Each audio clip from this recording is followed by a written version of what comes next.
오늘은 우리가 함께 봉독한 시편 136편 1절부터 4절 말씀을 본문으로 하나님께 감사합시다 라는 제목으로 함께 은혜 나누는 시간 되기를 소망합니다. 오늘은 추수감사 주일입니다. 우리 한국 개신교회에서 절기로 지키는 몇 안 되는 절기 중에 하루이죠. 대표적으로 우리가 부활주일을 교회에서 지키고 있고요. 그리고 성탄주일을 절기로 지킵니다. 그리고 또 하나의 주일기가 바로 오늘 추수감사주일입니다. 이 세 절기는요, 모든 교회에서 공통적으로 지켜집니다. 맥주감사주일을 지키는 교회들도 있고, 때로는 성령강림주일을 지키는 교회들도 있습니다. 개 교회의 사정에 따라서 이 맥주감사절을 지키기도 하고, 또는 성령강림절을 지키기도 하지만, 성탄절, 부활절, 추수감사주일은 모든 교회가 지키는 공통적인 주일이죠. 특별히 오늘 우리 추수감사주일은요, 우리에게 있어서 큰 은혜의 시간입니다. 왜일까요? 하나님 말씀을 통해 우리에게 범사에 감사하라고 주님은 우리에게 명령하시고 뜻을 알려주셨습니다. 그런데 우리는 실상 사실 살아가면서 범사에 감사하지 못해요. 이 감사해야 된다는 생각은 늘 있어요. 그 의식은 늘 가지고 있지만 당장 우리 앞에 있는 어떤 삶의 문제 때문에, 또는 우리가 너무나 바쁘기 때문에 감사하지 못하고 삶을 되돌아볼 여유가 없습니다. 사실 저도 오늘 아침에 감사주일 예배를 준비하고, 또한 어제 이 설교 말씀을 준비하고 나서도 아침에 예배를 드리며 나오면서 굉장히 마음이 좀 바쁘고 힘들었어요. 왜냐면 빨리 나와야 되는데 시간은 없죠. 교회 와서 예배드리기 위해 준비할 것도 있죠. 또한 저희 가족이 지금 오늘 아침에 나오면서 몸이 안 좋았기 때문에 그런 모습 때문에 막 생각이 막 복잡했어요. 근데 나오면서 저도 기도를 했죠. 어제 제가 오늘 전하려고 준비한 말씀을 생각하면서, 이렇구나. 삶의 문제가 우리 앞에 닥쳐 있으면 그것 때문에 우리가 감사하지 못하는구나 라고 다시 한번 기도하면서 마음을 하나님 앞에 감사하려고 뒤집었습니다. 저 개인만의 문제가 아니겠죠. 우리는 항상 하나님께 감사해야 된다는 걸 알면서도 당연히 우리 앞에 있는 눈앞의 근심 때문에, 또는 바쁜 우리의 삶 때문에 감사하지 못하고 살고 있습니다. 더군다나 오늘날 우리 교회도 마찬가지고요. 이 도회지에 있는 교회들은 농사를 짓는 분들이 거의 없습니다. 그래서 이 추수감사자라는 의미가 참 와닿지 않아요. 게다가 우리 한국교회에서 지키는 추수감사주 11월 셋째 주는요, 미국에서 우리나라에 처음 한국에 와서 복음을 전한 선교사들이 자신들이 미국에서 지키던 그 추수감사절을 그대로 가져와서 본인들이 지키다 보니까 한국교회에 정착된 예예요. 오늘 이 시기에는 오늘 영하 6도까지 온도가 떨어졌죠. 우리나라에 있어서는 사실상 절기적으로 보면 곡식을 이미 다 추수하고 난, 조금 절기적으로 보면 늦어진 이런 개념이 있습니다. 감이 있어요. 자, 그런데요, 우리가 하나님께 하는 추수감사는요, 농부만이 하는 것이 아닙니다. 그리고 때가 중요하고 이 날씨가 중요한 것이 아닙니다. 추수감사절의 성경적 근원이 되는 맥주감사절은요, 오늘날 양력으로 5월 내지 6월에 있어요. 그래서 이것은 시기가 아닌 우리가 감사를 드리는 날이라는 것에 초점을 맞춰야 됩니다. 이 추수감사절이 우리에게 감사가 되는 이유는요, 오늘 저처럼 또는 오늘날 살아가는 우리가 너무 바빠요. 눈앞에 문제가 있어요. 하나님께 감사를 돌아볼 수 없는데 이 바쁜 가운데서 추수감사주일이다 그러면 조금은 마음의 여유를 갖고 나에게 주신 하나님의 은혜, 내가 감사할 수 있는 하나님의 은혜를 돌이킬 수 있기 때문에 우리는 하나님이 주신 큰 은혜의 절기라고 바라볼 수 있는 것입니다. 따라서 우리 추수감사주일은요, 우리의 바쁜 삶 속에서 잠시 여유를 갖고 감사의 시간을 돌아볼 수 있는 기회를 제공해 줍니다. 그래서 큰 은혜의 시간이고 의미가 깊은 절기라고 할 수 있죠. 자, 오늘은요, 우리 성경에서 아주 대표적인 감사시 중에 하나인 시편 136편을 근거로 해서요, 우리가 하나님께 왜 감사해야 되나, 하나님께 감사해야 되는 근거, 그 이유를 찾아보는 시간이 되길 소망합니다. 지금 이 시간에 감사를 느끼고 계신다면 말씀을 나누면서 더 큰 감사를 느끼시길 소망하고요. 혹여 내가 지금 감사의 이유를 찾지 못하고 있다면 오늘 말씀을 나누면서 감사의 이유를 되찾고 하나님께 감사할 수 있는 시간이 되기를 예수님의 이름으로 소망합니다. 자, 그렇다면 우리가 하나님께 감사해야 하는 이유는 무엇일까요? 그 가장 첫 번째 이유는요, 하나님, 여호와 하나님 그분이 우리를 지으신 창조주가 되시기 때문입니다. 자, 하나님이 우리를 지으신 분이라는 것은요, 그리스도인이라면, 성도라면 누구나 다 기본적으로 믿고 있는, 부인할 수 없는 사실입니다. 누군가 나는 예수님을 믿습니다 라고 얘기하면서 창조론을 부인하거나 하나님이 세상을 지으셨다는 것을 인정하지 않는다면요, 그는 예수님을 믿는 사람이 아닙니다. 왜냐하면 성경에서는 분명히 특별히 요한복음 1장에서는 예수님이 이 세상을 지으실 때 하나님과 함께 계셨고 그 예수님이 이 세상을 지으시고 우리를 지으셨다는 것을 말씀하고 있습니다. 그런데 세상을 지으신 하나님의 창조의 역사를 부인한다면 예수님의 사역을 부인하는 것이고 예수님을 믿는 것이 아닙니다. 우리의 믿음과 신앙은요, 이 세상을 창조하신 하나님, 우리를 지으신 하나님이 죄에 오염된 우리를 다시 구원하시기 위해서 그의 아들 독생자 예수님을 이 땅에 보내시고 희생시키셨다는 그 신앙의 기반을 두고 있습니다. 그래서 하나님의 창조된 모든 사람은 하나님께 감사해야 됩니다. 이 하나님께 감사해야 되는 것은요, 이것은 우리 신앙인들, 즉 성도들만이 아니라 모든 생명체들이 창조주이신 하나님께 감사해야 된다는 사실은 모든 생명체에게 적용되는 감사의 이유입니다. 우리 모두가, 온 인류가 하나님께 감사해야 된다는 이런 주장에 대해서 어떤 이들은 이렇게 얘기합니다. 우리가 왜 하나님께 감사해야 합니까? 도대체 신이 하는 일이 무엇입니까? 라고 사람들을 말합니다. 우리가 한 걸음 더 나가 때로는 이렇게 얘기하기도 합니다. 신이 있으면 세상을 이대로 두느냐? 신이 있다면 이 세상의 죄악들, 온갖 불합리함들, 그리고 온갖 고통받는 이들을 지켜보고만 있느냐라고 불평하기도 합니다. 하지만 이건 참 어리석은 주장일 수밖에 없습니다. 자, 마치 자신을 낳아준 부모에게 당신이 나한테 해준 게 뭐가 있어? 낳기만 했지. 유산을 준 게 있어? 아니면 나에게 뭘 해준 게 뭐가 있다고? 라고 외치는 자녀와 같습니다. 이런 자녀를 뭐라고 부릅니까? 세상에서도요, 부모에게 이렇게 낳아주고 해준 거 없다고 외치는 자녀에 대해서 우리는 페류나라는 호칭을 붙입니다. 전 세계 모든 문화권, 그리고 전 세계 모든 역사 가운데서 공통적인 게 있어요. 자신의 부모에 대해서 효를 하지 않는 이들에 대해서는 모두 다 불효이고 그건 가장 큰 죄라고 여기고 있습니다. 그래서 모든 문화권에서 부모가 유산을 주었건 아니 주었건, 때로는 부모가 자신에게 해준 것이 없었더라도 그는 부모에게 감사해야 된다라는 관계를 가지고 있습니다. 이건 우리나라가 유교적 문화권이기 때문에 가지고 있는 것이다 라는 개념이 아니에요. 전 세계 모든 문화권에서 가지고 있는 공통적인 모습입니다. 그런데 우리가 하나님께 감사하지 못하는 것은 마치 부모에게 감사하지 못하는 자녀의 모습과 비교가 될 수 있어요. 최근에는 부모에게 감사하지 못하는 사람들이 참 너무나 많습니다. 그러다 보니까 하나님께 대한 감사가 아마 우리 가운데서도 사라지는 것이 더욱 심해지지 않나 싶습니다. 내가 눈에 보이는 나를 낳아준 부모도 감사하지 못하는데 하나님께 어떻게 보이지 하나님께 감사하는 것이 쉽겠습니까?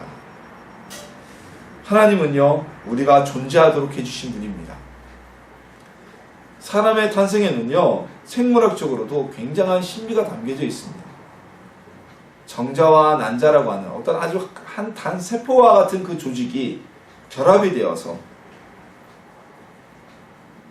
우리 인류와 같이 아주 복잡한 메커니즘을 가지고, 그리고 생태 신진대사를 가지고 있는 사람이 된다는 것은 굉장한 신비입니다. 정자와 난자가 결합됐을 때 사람이 된다는 것은 모든 과학자들에 의해서 이미 오래전에 증명된 바 있지만 그 생명을 이어나가는 것은 사람의 영역을 벗어난 일입니다. 오늘날 불임으로 인해서 고통받는 부부들이 참 많습니다. 굉장히 안타까운 일이죠. 그래서 그 불임을 이겨내기 위해서 여러 방법들을 사용합니다. 불임 클리닉이 있고요. 그리고 난임 클리닉이 있고 시험과 낭이 또는 난자 이식 등을 통해서 불임을 극복하고자 하지만 사실 그 과정은 우리가 아는 것처럼 쉬운 과정이 아닙니다. 굉장히 어렵다고 해요. 시험관에서 수정을 시켜서 착상을 시키려고 난자 이식을 한다고 해도 그 성공률이 매우 떨어진다고 합니다. 난임 클리닉을 다니는 부부들에게는 굉장한 고통이라고 하죠. 왜 그럴까요? 이건 생명을 주는 것은 바로 하나님의 영역이기 때문입니다. 신의 영역이기 때문입니다. 생물학적 관점에서 그저 수정시켜서 착상시키면 되지 그 과정이 순탄치 않다는 것이죠. 하나님은 우리를 창조하신 분입니다. 오늘 이 순간에도 내가 존재할 수 있는 것, 우리가 존재할 수 있는 것은 하나님이 우리를 지으셨기 때문입니다. 우리 부모의 결혼과 생물학적 결합에 의해서 내가 태어났지? 그걸 태어나게 하신 분도 바로 하나님이세요. 100% 임신이 되는 것이 아니고 또 임신됐다고 그 아이가 세상에 다 태어나는 것도 아닙니다. 하나님의 특별한 과정이 있었어요. 더군다나 창세기를 보면요, 하나님께서 우리를 창조하시는 과정에서는 다른 생명체와는 조금 다른 아주 특별한 과정을 거치셨습니다. 먼저 하나님은 우리 사람을 만드시기 위해서 그의 형상을 따라 흙으로 우리를 지으셨어요. 그리고 사람의 그 흙으로 지으신 형체에 생기를 불어넣으셨습니다. 우리가 하나님의 형상을 닮았다, 즉 하나님의 형상에 따라 지음받았다는 것은 매우 놀라운 일입니다. 하나님의 모습과 성품을 우리가 닮도록 지으셨다는 거예요. 다시 말해 우리는 이 세상에 존재하는 다른 생명체와는 달리 하나님을 닮도록 지음받았다는 것입니다. 그리고 하나님이 지으신 이 세상과 다른 모든 생명체를 관리할 수 있도록 사람에게 위탁하셨어요. 그만큼 사람은 다른 창조물과 비해서 특별하고 뛰어난 존재로 하나님이 지으셨다는 것입니다. 하나님이 우리에게 생기를 불어넣어 주심으로 인해서 우리에게는 하나님의 영이 생겼습니다. 영혼이 존재하게 되었습니다. 그리고 우리는 영생을 얻을 수 있게 되었습니다. 우리는 하나님이 특별히 창조하신 특별한 창조의 존재입니다. 세상의 모든 존재들은요, 하나님의 창조하심에 감사해야 하지만 이렇게 특별히 창조함을 받은 우리는 더욱이 하나님께 감사해야만 합니다. 이러한 하나님께, 우리를 특별히 지으신 하나님께 감사하지는 못하고 불평하고 독설을 내뱉는 것은 정말 이건 부모의 면전에 독설을 내뱉는 것과 비교될 만큼의 옳지 못한 일이겠죠. 오늘 우리가 숨을 쉴 수 있는 것, 그리고 오늘 이 시간에 우리가 하나님께 예배드릴 수 있는 것, 이건 역시 하나님의 은혜와 선택됨에 따름입니다. 그 특별한 은혜, 우리를 지으신 하나님의 놀라우신 창조하심에 감사하고 오늘 내가 존재할 수 있음에 하나님께 감사하는 하나님의 자녀가 되시기를 예수님의 이름으로 소망합니다. 또한 우리가 하나님께 감사해야 되는 또 하나의 이유는요, 하나님께서 모든 신들 중에 특별한 신이 되시기 때문입니다. 오늘 본문에서는 하나님을 찬양해야 될 또 하나의 근거로 하나님이 모든 신의 신이 되신다고 말씀하고 있습니다. 모든 신들 중에 뛰어난 하나님이 되신다고 말씀하고 계십니다. 그렇게 찬양하고 있어요. 자, 오늘 시편 136편이 쓰여질 당시에 이스라엘 주변에는 여호와 하나님 외에 바알, 아스타롯, 다곤, 몰렉과 같은 수많은 신을, 자신들만의 신을 섬기는 많은 부족과 국가들이 있었습니다. 자, 구역시대, 특히 이 고대시대의 전쟁은요, 오늘날처럼 나라와 나라, 민족과 민족의 싸움이 아니었어요. 군대와 군대의 싸움의 의미를 뛰어넘었습니다. 구약 시대를 비롯한 고대의 전쟁은요, 그들이 섬기는 신과 신의 전쟁이었어요. 때문에 가장 강한 신을 믿는 나라가 전쟁에서 승리할 수밖에 없었습니다. 그리고 그렇게 된다는 믿음이 있었어요. 이러한 모습은요, 이러한 사상은 우리 성경에도 그대로 나타나고 있습니다. 사내립이 예루살렘을 포위하고 예루살렘에 있는 이스라엘 백성들에게 편지를 읽어서, 히브리어로 편지를 읽어서 심리전을 펼치죠. 그 편지의 내용 가운데 역대하 32장 17절에 보면 이런 내용이 있습니다. 사내립이 또 편지를 써보내어 이스라엘 하나님 여호와를 욕하고 비방하여 이르기를, 모든 나라의 신들이 그들의 백성을 내 손에서 구원하여 내지 못한 것 같이 히스기야의 신들도 그의 백성을 내 손에서 구원하여 내지 못하리라. 자, 사내립이 이렇게 말할 수 있었던 것은요, 아수르의 신이었던, 아수르 제국의 임금이었던 사내립은 주변 모든 나라를 정복했어요. 그래서 이것은 곧 아수르 제국의 신이, 사내립이 섬기는 신이 다른 모든 나라의 신들을 이겼다는 개념을 가지고 있었던 겁니다. 그래서 너희가 섬기는 여호와, 그 역시 우리 아수르 제국의 신이 너희 신들을 이겨버릴 거야. 그 어떤 신도 여호와라고 하여도 우리 아수르의 신을 이길 수가 없을 것이다 라는 이런 자부심을 갖고 오만함을 가지고 있었던 겁니다. 그래서 이 편지를 통해 여호와를, 하나님을 믿어봐야 너희 이길 수 없다고 심리전을 펼친 거예요. 여호와 하나님께서, 우리가 믿는 하나님이 모든 신 중에 뛰어난 신이라는 사실은 무신론이 팽배한 오늘날의 개념, 여기에서는 잘 받아들여지지 않을지도 모릅니다. 하지만 오늘날의 개념에서 우리가 신은 무엇입니까? 오늘날의 신은 일단 돈이고요, 그리고 정치 권력이고요, 그리고 인간관계입니다. 돈이 많거나 권력이 있거나 아니면 인간관계가 넓은 사람은 오늘날 거침이 없어요. 성공할 수가 있어요. 그래서 오늘날 하나님이 모든 신 중에 뛰어난 신이라는 개념은 오늘날의 개념에 붙이자면, 하나님께서 우리의 모든 것에, 인간관계, 경제력, 건강, 또한 권력, 이 모든 것을 우리와 함께 한다는 개념으로 생각할 수 있습니다. 과거에는 신들의 시대였어요. 여호와 하나님을 섬기는 신앙 외에도 수많은 우상들이 넘쳐났고 그것들이 자신들의 길흉 화복을 주관한다고 여기던 시대였습니다. 그런 시대에 하나님께서 모든 신들 가운데 뛰어난 신이며 모든 신들보다 높은 참신이라는 것은, 그 하나님이 함께 하신다는 것은 자신의 길흉 화복이 하나님에 의해서 오로지 복으로만 전환된다는 사실에 대한 감사를 하고 있는 것입니다. 이 개념은요, 오늘날 우리에게 임마누엘 신앙으로 이어질 수 있습니다. 유일하신 하나님, 유일하신 신인 하나님이 우리와 함께 하시며 임마누엘 하나님이 되셨습니다.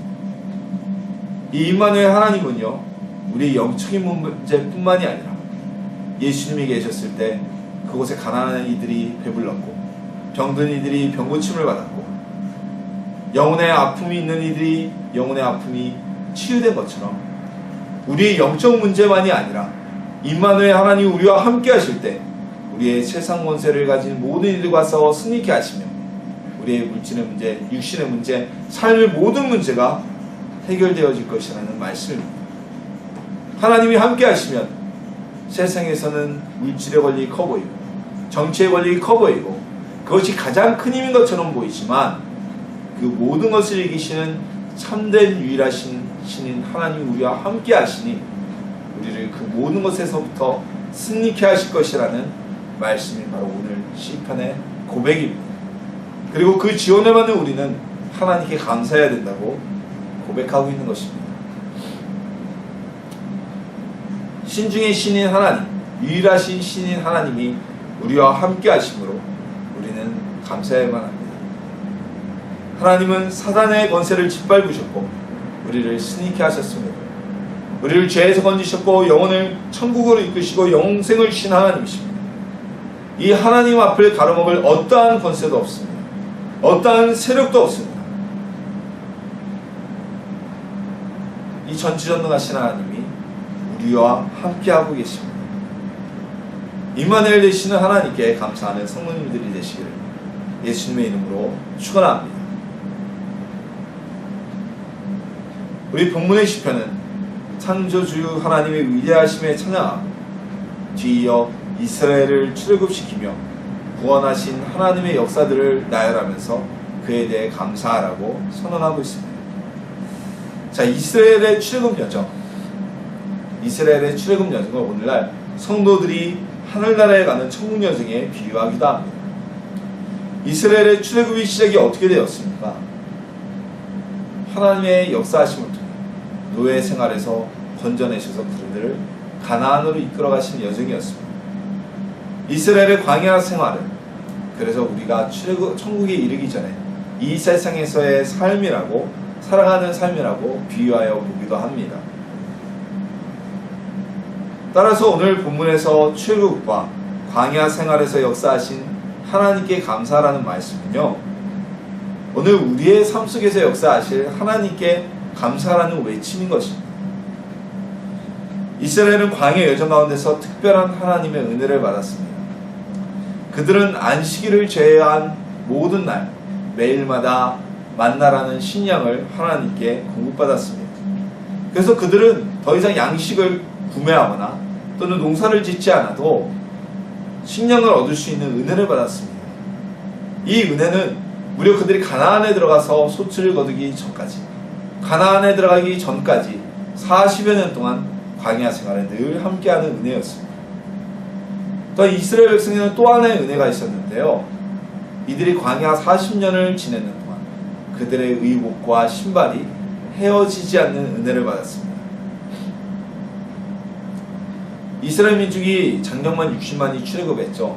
그래서 아이와 부녀자들까지 합치면 약 200만 명이 되었을 것이라는 통계학적인 조사가 자료가 나옵니다. 그들이 모든 의복을 구매하려면요, 뭐 어마어마한, 생각해보세요. 200만의 도시, 대전쯤 될까요? 광주쯤 될까요? 이 도시에 인원이 먹고 입을 것을 공급하려면 이 출애굽 시대 BC 14세기라고 우리가 보는데 주전 14세기의 경제력을 가지고는 공급이 불가능한 일이었어요. 근데 하나님은 그들에게 어떤 은혜를 베푸셨냐? 그들이 입었던 옷이 헤어지지 않았습니다. 고대의 섬유기술은 오늘날보다 굉장히 열악했죠. 그리고 그들이 입을 수 있는 것은 면피라거나 마로 된 옷이었습니다. 헤어질 수밖에 없어요. 근데 그 옷이 40년 동안 헤어지지 않아 그들의 신은 신발이 닳지 않았다는 겁니다. 뭐 이런 생각을 하시는 분들이 계실지 몰라요. 아유, 지루했겠다. 오늘날의 패션의 관점에서 보면 어떻게 맨날 똑같은 옷을 입어요. 정말 지루했겠죠. 이때 당시의 옷은 패션의 개념이 아니었습니다. 말 그대로 의복이었습니다. 자, 이 말씀은 어떤 것입니까? 하나님이 40년 동안 이스라엘과 함께했기 때문에 그들의 의식의 문제가, 의식주의 문제가 해결되었다는 것입니다. 하나님이 이스라엘 민족의 먹고 입는 문제를 책임져 주셨다는 것입니다. 이 하나님은요, 이 여호와 하나님은 지금도 우리에게 동일하게 역사하시는 하나님이십니다. 성도들이요, 하나님의 말씀을 그대로 믿고 의지하고 감사하고 산다면 하나님께서는 그 성도들을 지키고 보호하십니다. 험난한 세상 여정 속에 광야라는 환경이 편안하고 누리시는 환경이 아닙니다. 고통 가운데 있고 뜨거운 바람이 불고 때로는 물을 구하기도 힘든 여정입니다. 그러나 그 여정 가운데서도 하나님은 이스라엘 민족을 보호하시듯이 우리의 식량과 의복이 떨어지지 않도록 우리의 삶을 책임져 주신다는 것입니다. 오늘 우리에게도 삶의 고난과 어려움이 있을 때가 있습니다. 그러나 하나님을 믿는 성도들에게는, 하나님의 자녀에게는 그들이 이스라엘을 대적하는 힘센 왕들을 하나님이 치신 것과 같이 우리의 삶의 문제와 시험을 이기게 하실 것입니다. 먹고 사는 문제에 고민하는 성도들에게는 하나님이 만나와 의복이 주셔서 이스라엘 민족을 책임져 주신 것 같이 우리에게 먹고 사는 문제가 해결되어지는 은혜의 역사가 나타나게 될 것입니다. 수많은 이스라엘에 대적하는 왕들로부터 이스라엘을 승리케 하신 하나님께서 우리의 삶에 다가오는 삶의 문제들, 우리의 대적자들을 이기게 하시는 은혜를 베풀어 주시게 될 것입니다. 이것은요, 하나님께서 믿는 자들에게 주시는 은혜입니다. 이 은혜에 우리는 감사해야만 합니다. 하나님, 왜 나는 이런 복과 은혜가 내게 없어요? 왜 나는 가난해요? 라고 불평하기 전에 하나님이 없었다면 내 삶이 어땠을까? 묵상해보고 돌아보셨으면 합니다. 우리가 받은 복을 세워보면요, 우리에게 주어진 은혜가 크다는 것을 우리가 알게 될 것입니다. 무엇보다요, 우리가 하나님께 감사해야 되는 이유는 오늘 시편 본편 23절에 기록되어 있습니다. 우리를 비천한 가운데서도 기억해 주신 이에게 감사하라. 그 인자하심이 영원합니다.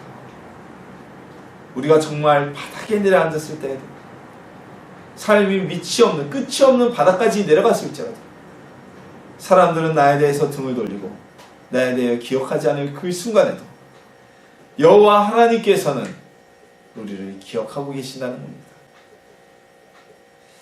자, 사람이 외면당한다는 것은 참을 수 없는 고통입니다. 외롭다는 것은 정말 참을 수 없는 고통입니다. 현대인들의 자살이 많아진 이유가 무엇일까요? 그것은 자신의 아픔과 고통을 진솔하게 나눌 사람이 없기 때문이라는 분석도 있습니다. 하나님은 정말 위대하신 분이고 창조주이시고 전능하신 분이지만 그 하나님은 저 높은 하늘 위에만 계신 하나님이 아닙니다. 그 하나님은 우리가 낮아졌을 때, 모든 사람이 나를 기억하지 않을 그때에도 우리를 기억하시고 우리를 찾아와 주시는 하나님이십니다. 그래서 우리는 주님을 기억하고 주님께 감사해야만 합니다. 창조주이신 하나님께서 우리를 기억하고 찾아와 주시기 때문입니다. 우리가 낮아져 바닷 가운데 내려앉아 있을지라도, 스스로 일어날 힘이 없을지라도, 마치 엘리야가 힘이 빠져 하나님이여 나의 영혼을 가져가 주옵소서, 나는 더 이상 할 일이 없습니다 라고 낮아졌을 때 그를 찾아와 주신 하나님이 오늘 우리에게도 우리를 기억하시고 함께해 주신다는 것입니다. 우리에게 문제가 있습니까? 지금 하나님이 나에게 안 보이시는 것 같으신가요? 나의 현실 때문에 답답합니까? 하나님은 늘 우리를 잊지 않고 기억하는 분이십니다. 언제나 약해진 우리에게 다가오셔서 힘이 되어주시고 우리의 위로자가 되어주신 하나님이십니다. 언제나 약한 자를 기억하며 찾아오시는 그 하나님, 그 하나님께 감사하는 성도님들이 되시기를 주님의 이름으로 소망합니다. 오늘은 추수감사주일입니다. 우리가 하나님께 감사를 찾으시며 우리의 삶을 되돌아볼 수 있는 아주 귀한 날입니다. 시편 136편은 하나님께 감사의 찬양을 드리는 아주 대표적인 감사시입니다. 이 시에서 우리가 감사해야 되는 이유를 나열하고 있습니다. 하나님인 우리의 창조주이시기 때문에 우리는 감사해야 하고, 또 우리가 존재하는 것이 하나님의 은혜이기 때문에 감사해야 합니다. 또 우리가 믿는 하나님이 모든 신 중에 특별한 신이며 하나님 외에는 다른 신이 존재하지 않음에 대해 감사해야만 합니다. 참된 유일신인 우리의 기도를 하나님은 지켜주시고 모든 다른 신들을 이기시는 하나님이 우리와 함께 하시기 때문에 우리를 승리케 하시기 때문입니다. 지금도 임마누엘 하나님이 되셔서 성령님이 우리와 함께 동행하시고 우리를 도우시고 지켜주십니다. 이 하나님은 약해져서 지친 우리 가운데 임재하시고 우리를 잊지 않으시고 찾아오시는 분이십니다. 사람들처럼 잘나가고 힘있고 능력 있는 사람만이 아니라 약하고 지치고 연약한 심령 가운데 찾아오셔서 우리를 도우시는, 힘들고 어려운 환경 가운데 있는 우리 하나님의 자녀들을 더 기억하시고 그들을 찾아오시는 하나님이십니다. 그래서 우리는 하나님께 감사해야만 합니다. 우리에게는 감사할 일들이 참 넘칩니다. 돌아보면 그렇습니다. 우리는 삶에 얽혀져 있는, 근데 한두 가지 문제 때문에 감사하지 못하고 감사를 잃어버려서는 안 됩니다.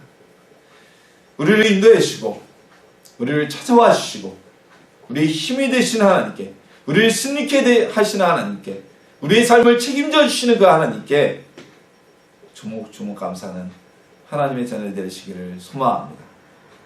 오늘 이 시간에도 역사하시는 하나님을 바라보고 그 하나님께 감사하는 성도님들이 되시기를, 하나님의 자녀가 되시기를 예수님의 이름으로 축원합니다.